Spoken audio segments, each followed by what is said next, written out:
Good morning fourth standard student बच्चों। पान number 39 निकालिए। पान नंबर 39 बच्चों, आज हम नया पाठ सीखेंगे। उसका नाम है प्रेरक प्रसंग। पाठ नंबर 12। पाठ नंबर 12, पान नंबर 39, प्रेरक प्रसंग। तो बच्चों, ये कुछ प्रसंग है जो हर किसी के जीवन में आते हैं, उसका यहाँ पर जिक्र किया है। तो बच्चों, ये कौन कौन से प्रेरक प्रसंग है और किसके बारे में है, ये हम जान लेते हैं। तो इसे हमें कुछ सीख भी मिलेगी। तो बच्चों, मैं ये पाठ पहले पढ़ती हूँ। ओके, तो पाठ नंबर 39 मैं पढ़ती हूँ, मेरे पीछे आप भी पढ़िएगा। ओके, तो बच्चों पहले मैं ये पाठ पढ़ती हूँ। ऐसे प्रेरक प्रसंग 1, 2, 3 है और अलग अलग है ये प्रेरक प्रसंग। तो ये यहाँ 1 है, यहाँ 2 है और यहाँ पर 3 है। तो अलग अलग ये कहानी है और इसे हमें हर एक कहानी की सीख हमें मिलनी चाहिए। ओके, तो बच्चों पहले हम क्या करेंगे, ये पाठ पढ़ेंगे। महात्मा गांधी जब प्राइमरी स्कूल में पढ़ते थे तब की बात है। उनकी शाला का निरीक्षण करने इंस्पेक्टर आए हुए थे। कक्षा में आकर उन्होंने बच्चों से कुछ प्रश्न पूछे। बच्चे ठीक से जवाब नहीं दे पाए। तब इंस्पेक्टर के पीछे खड़े हेडमास्टर साहब ने इशारों से बच्चों को जवाब बताने की चेष्टा की, किंतु मोहन ने जानकर भी जवाब नहीं दिया। इंस्पेक्टर के जाने के बाद हेडमास्टर साहब ने सबको छड़ी से मार लगाई। मार खाने के बाद मोहन बोला, मैंने माँ से सच बोलने का वादा किया है, फिर मैं गलत काम कैसे करता।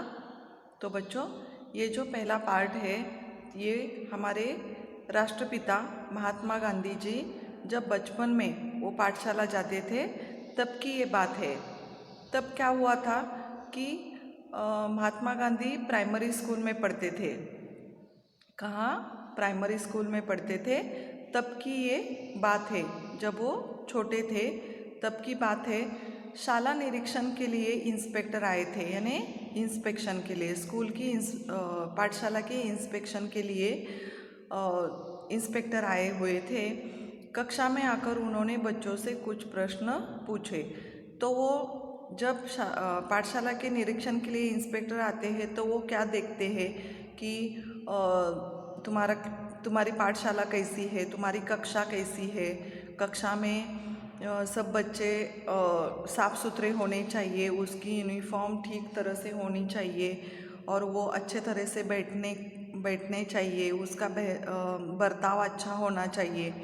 जो कुछ इंस्पेक्टर, यानी वो शाला परीक्षण के लिए जो इंस्पेक्टर आते हैं ना, तो वो जब कोई भी सवाल पूछे तो हर बच्चे को आना चाहिए। ऐसे ये निरीक्षण के लिए, शाला निरीक्षण के लिए इंस्पेक्टर आते हैं और वो बच्चों से कुछ भी यानी स्कूल के बारे में या पढ़ाई के बारे में वो सवाल पूछते हैं और बच्चे उसका जवाब देते हैं। तो ऐसे ही महात्मा गांधी जब बच्चे थे, प्राइमरी स्कूल में पढ़ते थे, तभी उनके स्कूल में निरीक्षण के लिए, शाला निरीक्षण के लिए इंस्पेक्टर आए थे और उन्होंने क्या किया कि बच्चों को देखकर कुछ प्रश्न पूछने लगे। कक्षा में आकर उन्होंने कुछ प्रश्न पूछना शुरू किया।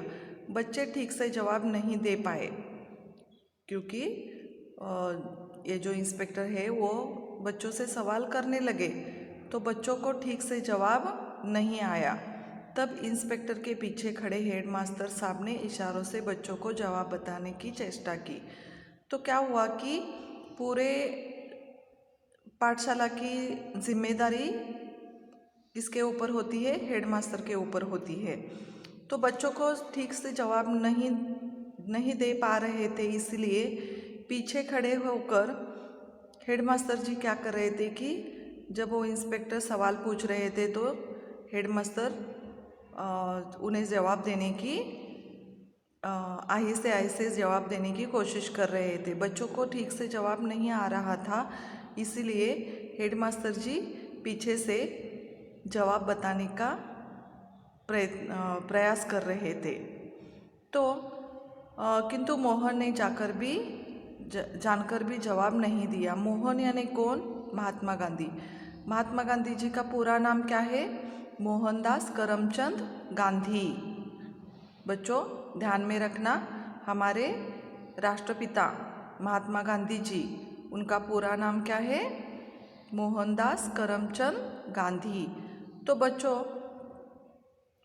ये जो शाला निरीक्षण के लिए जो हेडमास्टर इंस्पेक्टर आए थे, तो बच्चों से वो सवाल कर रहे थे, बच्चों को ठीक से जवाब नहीं दे पा रहे थे। इसीलिए हेडमास्टर क्या कर रहे थे कि बच्चों को इशारों से जवाब बता रहे थे। लेकिन मोहन यानी कौन? महात्मा गांधी जी, उन्हें वो जानकर भी जवाब नहीं दे पाए। इंस्पेक्टर के जाने के बाद इंस्पेक्टर कक्षा का निरीक्षण करके वो वापस गए, तो हेडमास्टर साहब ने सबको छड़ी से मार लगाई, क्योंकि हेडमास्टर की बेइज्जती हुई, क्योंकि बच्चों को ठीक से जवाब नहीं पा रहे थे। तो इसीलिए हेडमास्टर को गुस्सा आ गया और उन्होंने हर लड़के को छड़ी से मार लगाई। मार खाने के बाद मोहन बोला, सबको यानी मोहन को भी मार खानी पड़ी। तो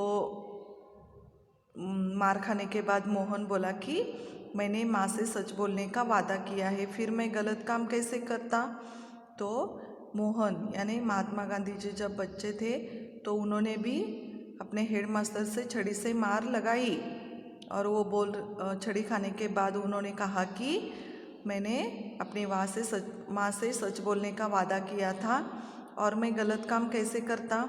इसीलिए उन्होंने मार खाई, हेडमास्टर से मार खाई, लेकिन वो अपनी सच्चाई नहीं छोड़ी। उन्होंने अपनी सच्चाई को नहीं छोड़ा, उन्होंने सच बोला। हमेशा वो सच बोलते थे, महात्मा गांधी जी हमेशा सच बोलते थे, सच का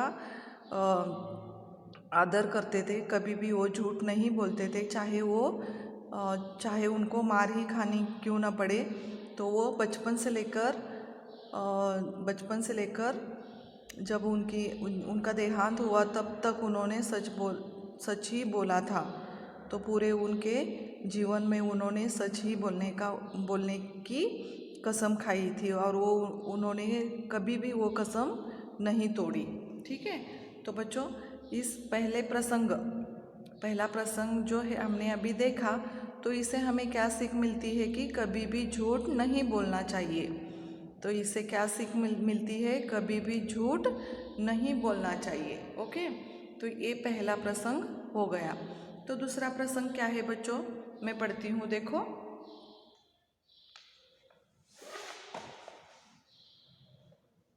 यहाँ देखिए, पहला हो गया, अभी दूसरा प्रसंग।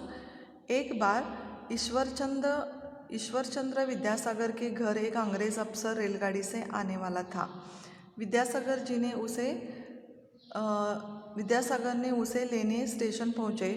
दोनों ने आपस में एक दूसरे को पहले कभी नहीं देखा था। रेल रुकी।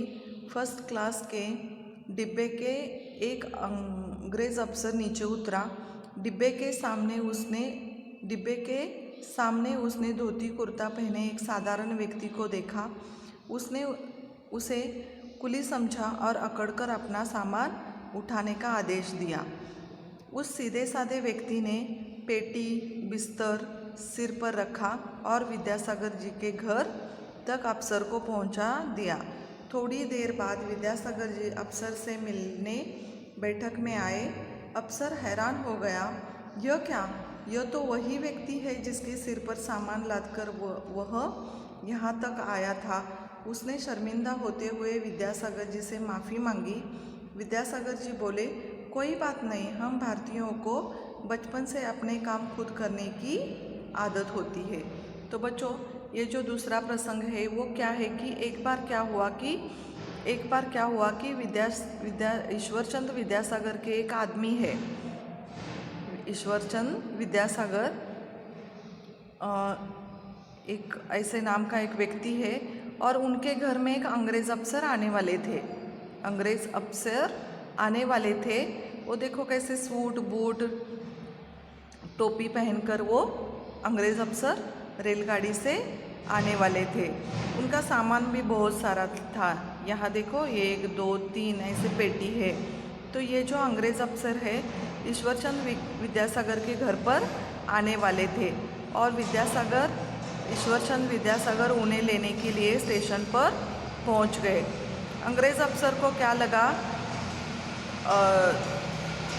जब रेल आ गई, ईश्वरचंद विद्यासागर ने कभी भी अंग्रेज़ अफसर को नहीं देखा था और अंग्रेज़ अफसर ने भी विद्यासागर को कभी भी नहीं देखा था। दोनों भी एक दूसरे को पहली बार ही मिल रहे थे, लेकिन पहले कभी भी उन्होंने एक दूसरे को नहीं देखा था। ईश्वरचंद विद्यासागर रेलवे स्टेशन जा पहुँचे और रेलगाड़ी रुक गई। रेल रुकने के बाद फर्स्ट क्लास के डिब्बे से एक अंग्रेज़ अफसर नीचे उतरा। ये जो अंग्रेज़ अफसर है फर्स्ट क्लास की डिब्बे से वो अंग्रेज़ अफसर नीचे उतरा और डिब्बे के जो सामान है, यानी रेलगाड़ी के डिब्बे से जो सामान है, डिब्बे के सामने ये पूरे रेलगाड़ी के डिब्बे से ये सामान सारा उतरने के बाद रेलगाड़ी वहाँ थी और ये अंग्रेज़ अफसर जो है सूट बूट कोट टाई पहने हुए जो ये खड़ा हुआ जो अंग्रेज़ अफसर है, उन्होंने देखा कि एक धोती पहने हुआ एक आदमी, साधारण सा व्यक्ति जो है, अंग्रेज़ अफसर ने उस व्यक्ति को देखा। देखने के बाद अंग्रेज़ अफसर को क्या लगा कि वो कुली है। क्या है? कुली है। और अंग्रेज़ अफसर ने उस आदमी को बुलाया। बुलाने के बाद बोला कि ये मेरा जो सामान है वो अपने सिर पर ले लो और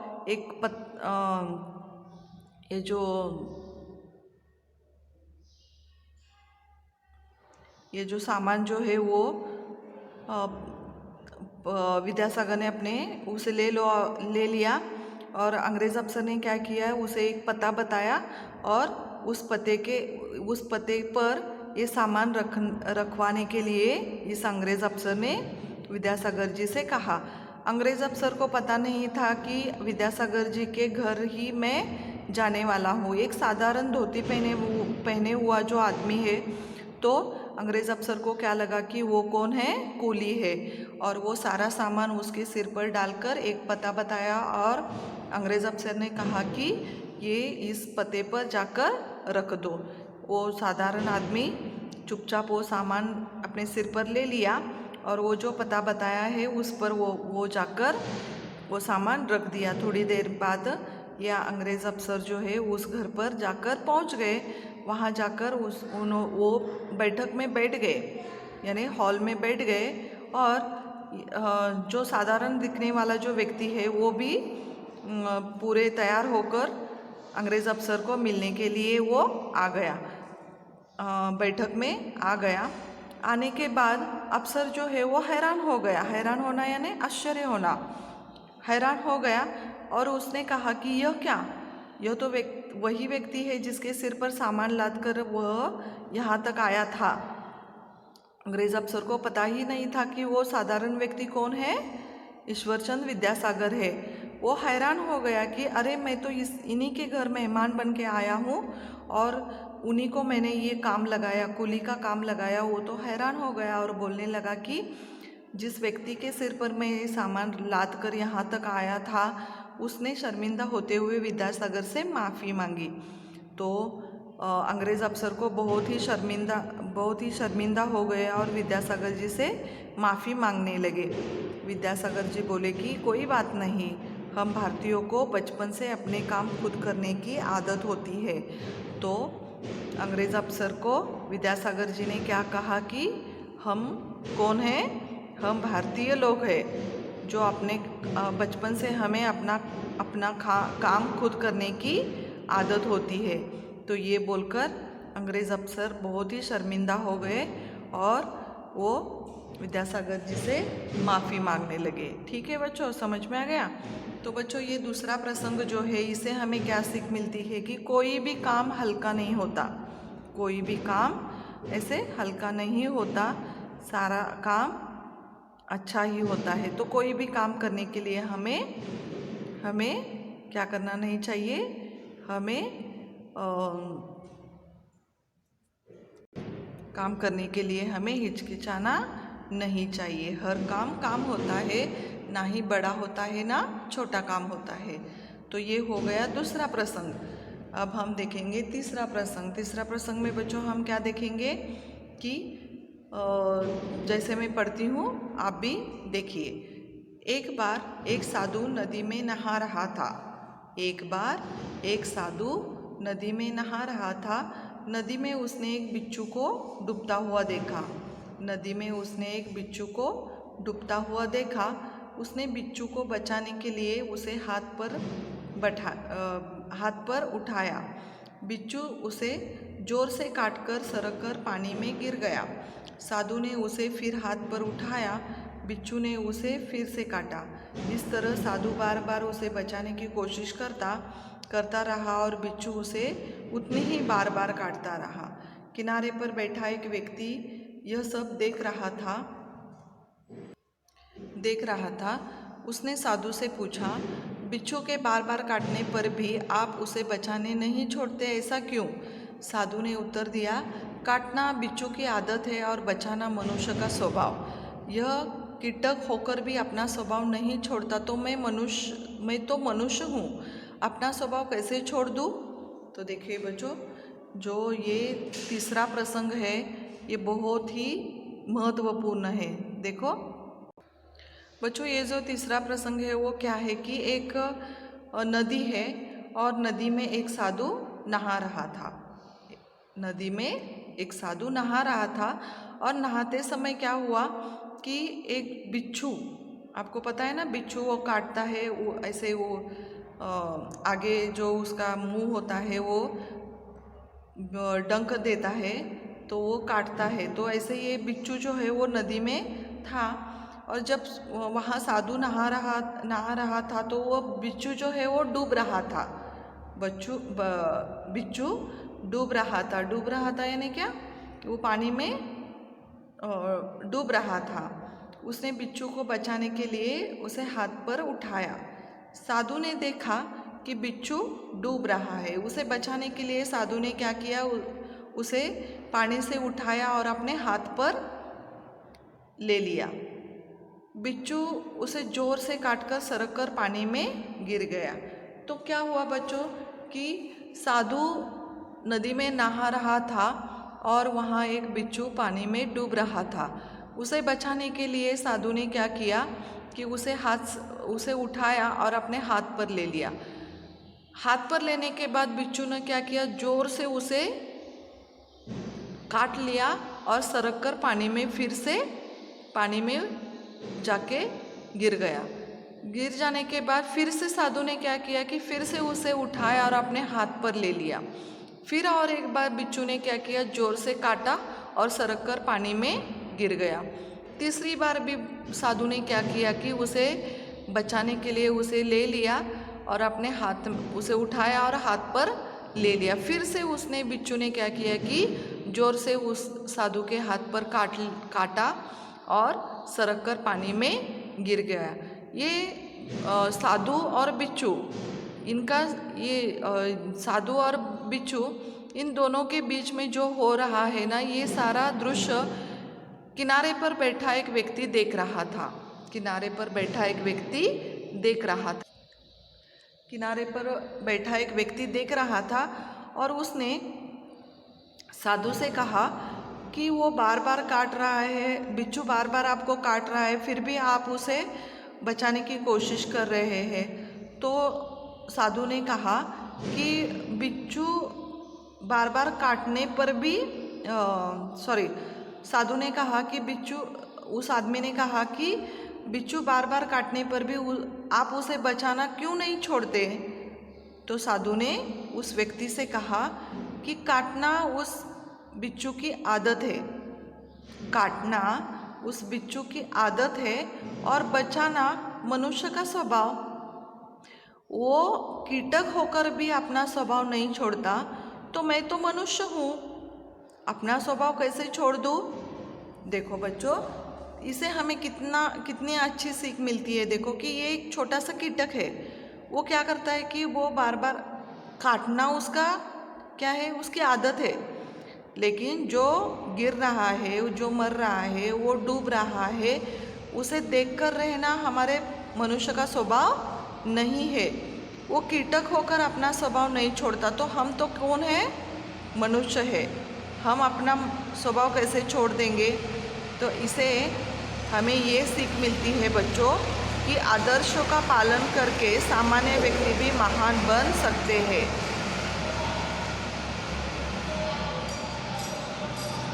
आदर्श का पालन करके भी सामान्य व्यक्ति भी महान बन सकते हैं। तो ऐसे ये 3 प्रसंग है बच्चों। इन 3 प्रसंगों में हमने देखा कि महात्मा गांधी, ईश्वरचंद्र विद्यासागर और साधु अपने विशेष गुणों के कारण महान बन सके। जन्म से ये सभी सामान्य व्यक्ति रहे होंगे, किंतु संस्कार और स्वभाव गुणों ने उन्हें विशेष बनाया। हम सभी को उनका अनुकरण करना चाहिए।